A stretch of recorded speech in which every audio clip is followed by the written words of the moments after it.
Hello again, this is Victor James, author of The Megacosm, and we're back to help you fight your toxic masculinity by consuming more toxic masculinity. And honestly, it doesn't get more toxic or more masculine than A Better Tomorrow.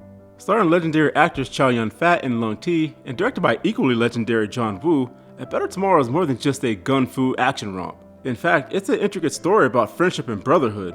A story about blood and ties so deep that not even money or criminal ties can come between them. Okay, I'm gonna get this name wrong, so I'm gonna shorten it to not sound stupid, but A Better Tomorrow is about Sung Tae-ho, a high-ranking Hong Kong triad member who specializes in counterfeit bills. He is backed by his business partner and best friend Mark Lee.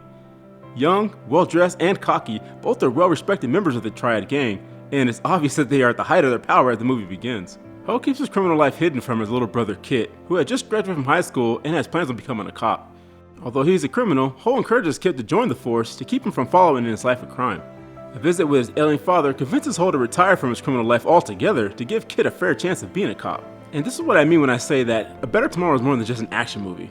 Ho is a dirty criminal for sure, and should be in jail for his crimes, but it's really a biblical and masculine trait to put others before yourself.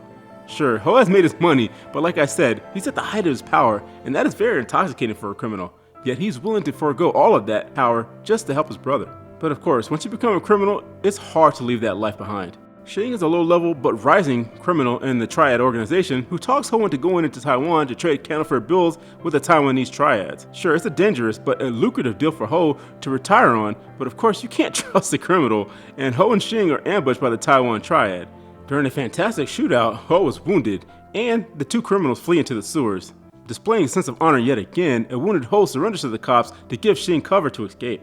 Now, you may be saying that there's no such thing as a hooker with a heart of gold, but that is exactly what Ho is, in the sense that he spends 3 years in prison to protect Shing and the gang. But again, there is no honor amongst thieves. To keep Ho from talking in prison, the triads attempt to kidnap his sick father.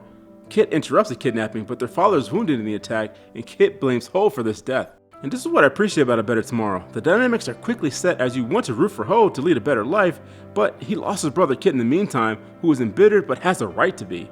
Kit goes on to let that anger fuel him to become an honorable cop. Kit works to take down the gang and doesn't talk to Ho the entire time he's in prison, so their close brotherly bond was shattered by the death of their father. Okay, before I go on, I know many people here who have watched A Better Tomorrow are screaming at me to talk about Mark, who is probably the best character in this movie, but I am purposely being vague about Mark because I plan on doing a character study video about Mark another day.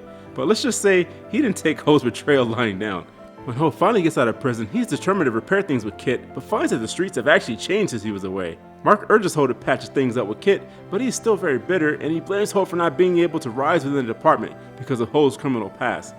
And again, Kit has a point here. I mean, when you think about it, how many high-level police officers do you know have mob boss brothers in jail? Also, Shing has taken over Ho's spot in the organization, and he isn't as grateful as he should be, leading Ho to make the decision of moving on or getting back at Shing for his betrayal.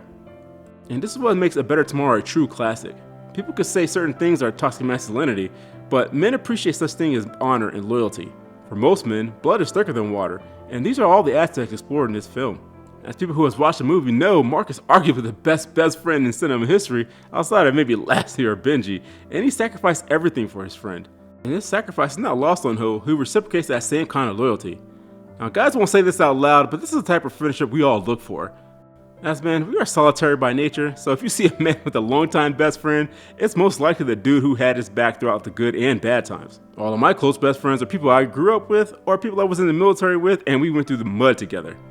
And this is why feminism labels such things as loyalty, honor, respect, friendship as toxic traits, because chicks just don't understand, and they'll never get it because they all secretly hate each other and just won't admit it. Anyway, this is not a full movie review of A Better Tomorrow, which is why I'm leaving it off here, because I actually want you to go and watch this. A Better Tomorrow is more than just an action flick, but explores the ties between true friends and the strains of brotherhood as competing interests test that ties that bind. A Better Tomorrow is a must-watch if you appreciate such things as honor, loyalty, respect, and yes, spectacular gunfights.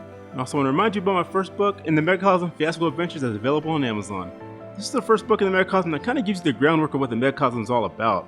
It's not a must-read before my second book, The Reconvene, comes out in a few months, but there are some characters that cross over. And I also want to remind you about my novelette, The Mark, which is available on Amazon for 99 cents. This book is actually selling very well these days. People are really enjoying it, so I'd go ahead and give this a pickup too. I mean, it's only 99 cents. And just one last reminder that my website, themegacosm.com, is available for you to read short stories for free, and you can actually go and read my Megacosm thoughts, and actually have a gallery for my characters, and I have linked to my videos and some other articles that you probably haven't read that you don't know that since I write for bleedingfool.com. But that's all I want to say about this. God bless you and keep you. That's it, I'm done.